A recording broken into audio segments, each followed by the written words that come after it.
Las opiniones expresadas por Chayo Busquets están avaladas por su amplia experiencia como terapeuta familiar y en el previo análisis de los casos que aquí se presentan. Bienvenidos. Esto es Chayo Contigo. Comenzamos. Fíjense que una de las primeras reflexiones que me gustaría hacer hoy es que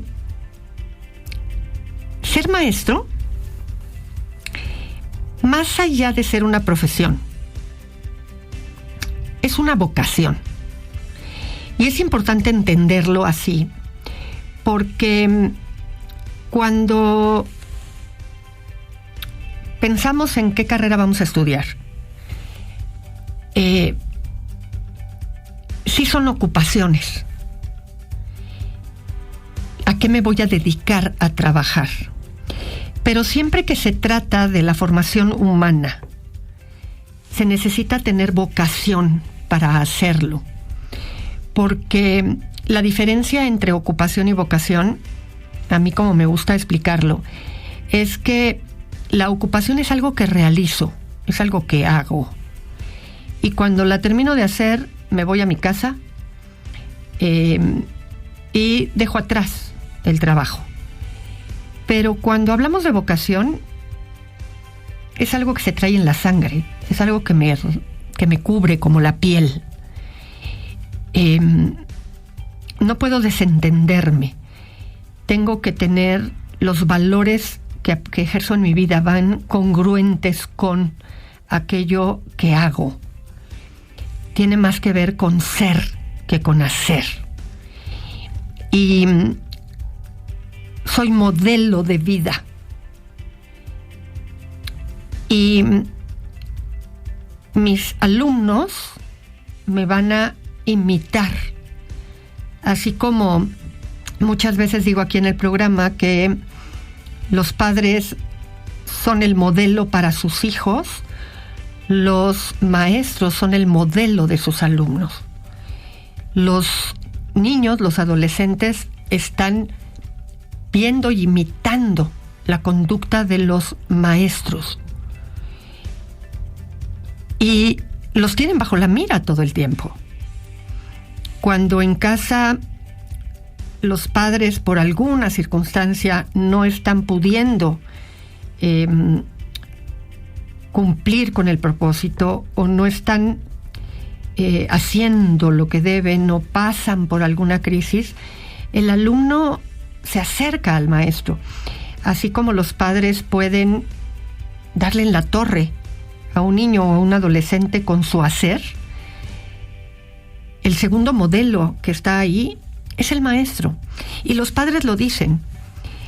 Es que en ese ciclo escolar la maestra le dio en la torre a mi hijo. Y en cambio, esta otra maestra, hizo florecer a mi hijo. Y eso implica que el maestro fue más allá de si le enseñó o no al niño, al adolescente. Es que el niño se identifica. Emocionalmente está presente ahí, frente a su maestro. Es un punto de referencia, el maestro en la vida de los niños y los adolescentes. Yo les ponía en redes sociales hoy cuál es el maestro, el mejor maestro que recuerdas ya en la vida adulta como alguien que impactó mucho tu vida, ¿no? A quien recuerdas con afecto. Y los maestros cuentan cómo de pronto andan en la calle, ¿no? Y un adulto o un adulto joven o adulto mayor los ve y dice: profesor, maestro, ay, yo me acuerdo muy bien, y te saludan con gusto porque usted me dio tal cosa, yo lo tuve en tal año, ¿no? O recibí tal materia, y no sabe y lo que significó para mí. O algún alumno que dice: yo elegí mi carrera por usted, ¿no?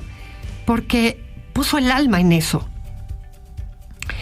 Es una vocación ser maestro. Y eso es algo que no deben de olvidar los maestros y que los alumnos tienen muy claro si tuvieron un buen maestro. Alguien que estuvo allí para ellos. Y tú ves a los niños entrar corriendo a saludar a su maestro, ¿no?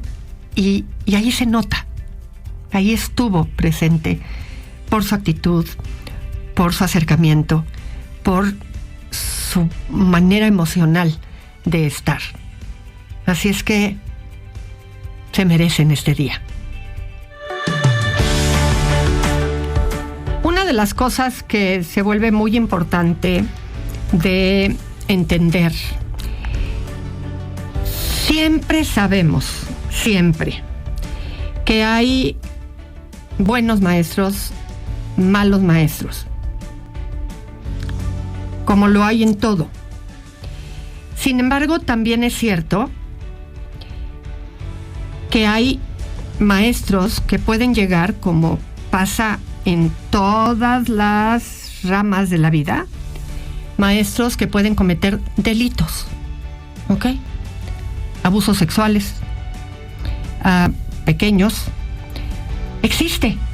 Lo existe, ¿ok? Maestros violentos, existe. Pero de pronto se ha vuelto, por parte de los padres, una situación compleja, porque de alguna manera se ha generado una división importante en donde nos hemos ido a los extremos. Hay maestros buenos y todos los demás, ¿no? Tanto el que comete delitos como el que le cuesta trabajo enseñar y no lo sabe hacer muy bien o no se compromete, son igualmente malos. Es decir, el mal maestro y el que comete delitos son iguales. Y no es cierto. Hay maestros poco comprometidos y hay maestros que sí, en efecto, pueden cometer delitos. El tema es que cuando hay maestros que cometen delitos, hay instancias para poder recurrir a ese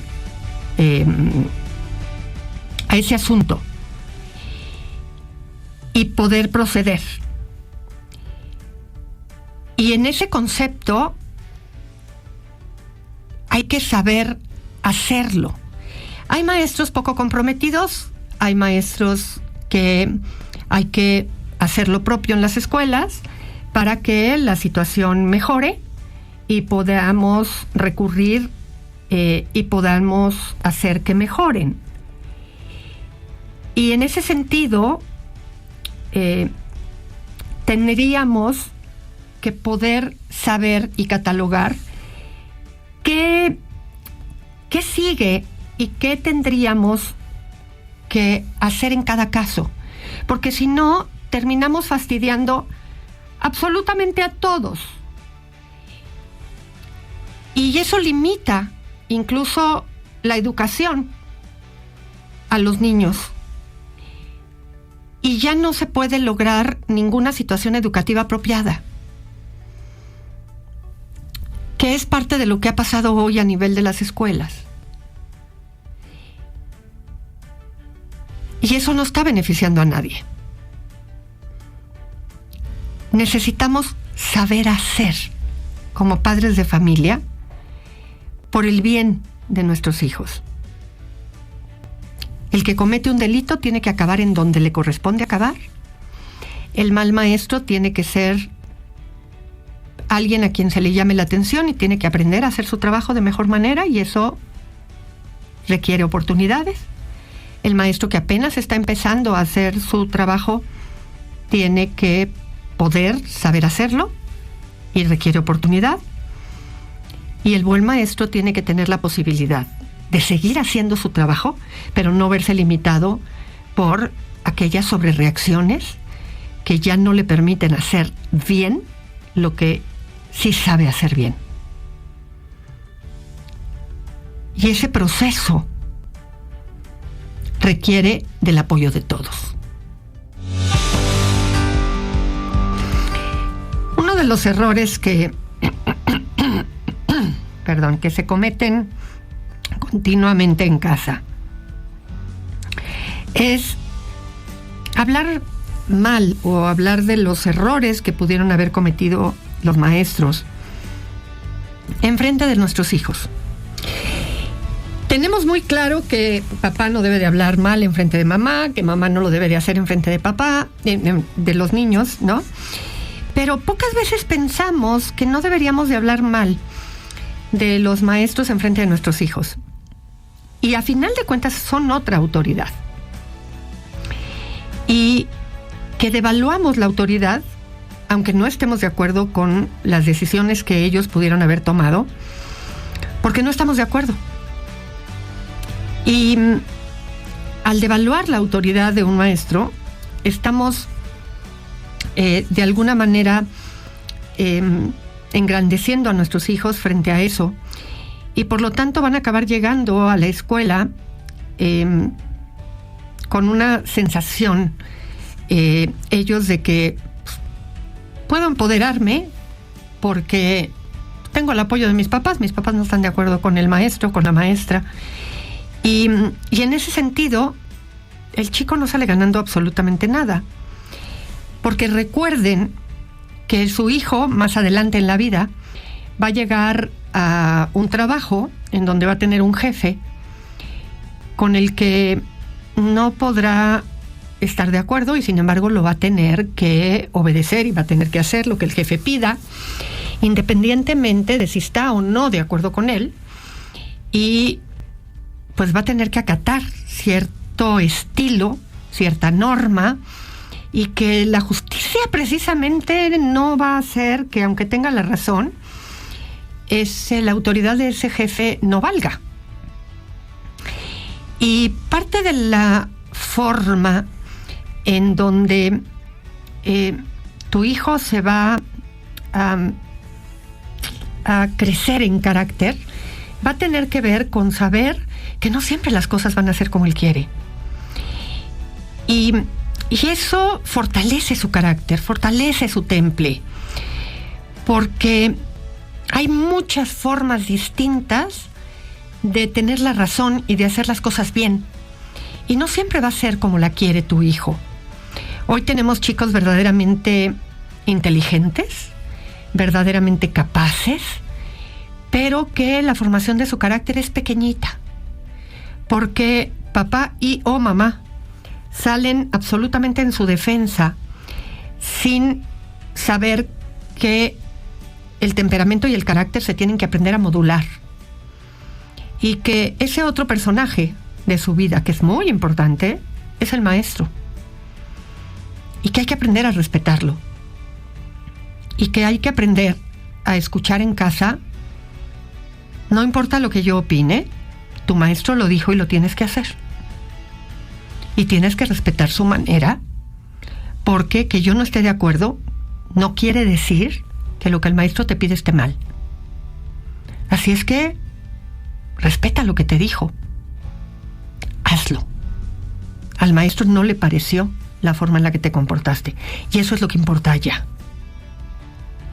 porque hay muchas formas de recibir reglas, muchos lugares de donde vas a recibir reglas como alumno. No nada más van a prevalecer las reglas de tu familia.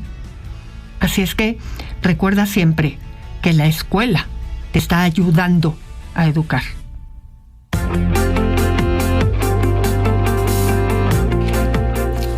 Una de las cosas que no se nos pueden olvidar en el sentido de los maestros es que les exigimos mucho, como si la educación de los maestros estuviera completamente en manos de ellos, la educación de nuestros hijos.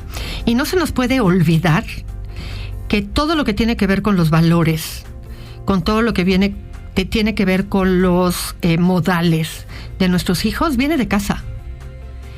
Y a ellos les corresponde la parte de lo académico, y lo integral de la educación en la escuela es porque en la escuela se ejercen los valores que les enseñamos en casa.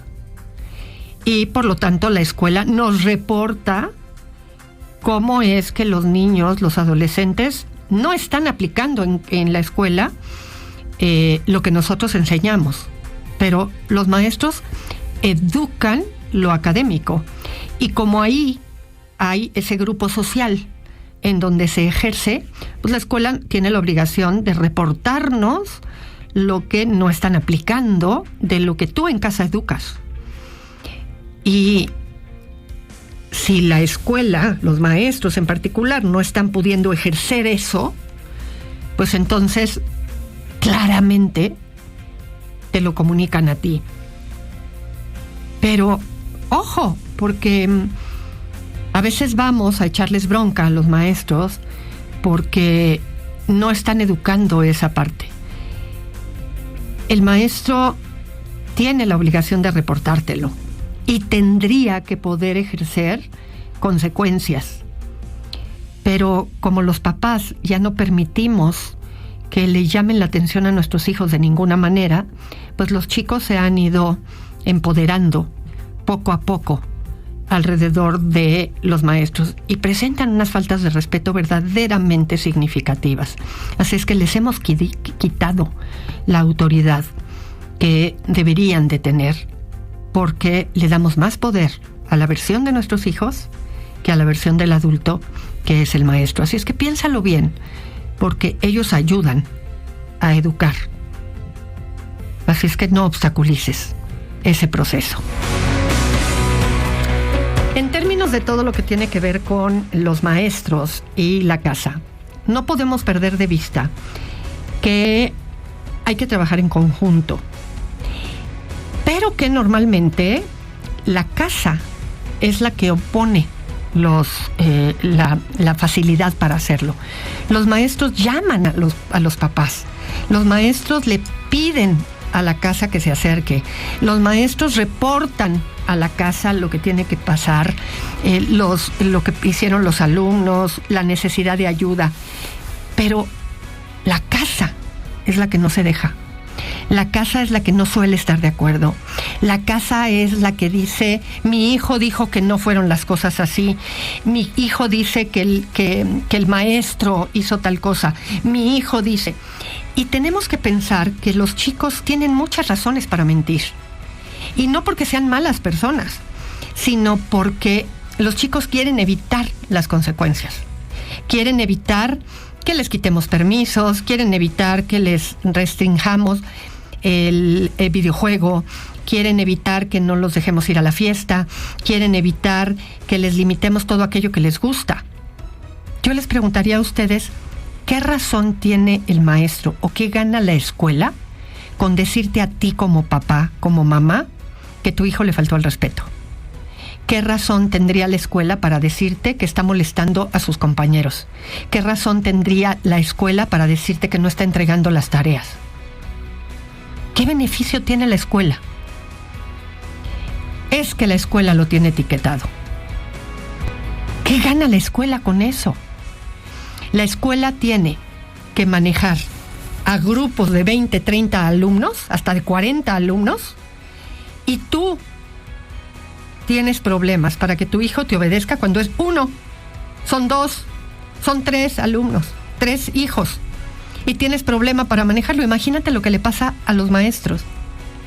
¿Y cuál sería la razón para que los maestros te quisieran fastidiar o quisieran inventar mentiras alrededor de tus hijos? El tema normalmente es que los papás no quieren ayudar. Y te voy a decir algo que yo sé que a muchos papás les molesta cuando lo digo. Tú conoces a tu hijo perfectamente bien en lo individual, pero el maestro conoce mejor que tú a tu hijo cuando tu hijo está en grupo. Porque tú puedes ver a tu hijo de repente con 4 o 5 amigos, puedes ver a tu hijo cuando va a el evento familiar, puedes ver a tu hijo cuando fue a una reunión de amigos, pero la escuela lo ve cuando está en los descansos. Lo ve todos los días, 4, 5, 6, 7, 8 horas diarias, en momentos serios, en momentos académicos, en momentos de recreo, en momentos en los que está enojado con alguno de sus amigos, cuando es muy buen compañero de algunos, pero mal compañero de otros, cuando quiere ser líder, cuando lo están molestando, cuando en diferentes etapas. El maestro conoce mejor a tu hijo cuando está en un pequeño colectivo todos los días de manera sistemática. Si sumamos lo que tú lo conoces en lo individual con lo que el maestro lo conoce en grupo, harían un perfecto equipo. Todos los papás creen que su hijo sería incapaz de. La realidad es que están en formación, están creciendo y todos los chicos son capaces de cualquier cosa. Insisto, no por maldad, sino por crecimiento y porque están aprendiendo a poder ensayar diferentes roles en la vida para que a final de cuentas se definan ya cercano a la vida adulta con qué rol se van a quedar.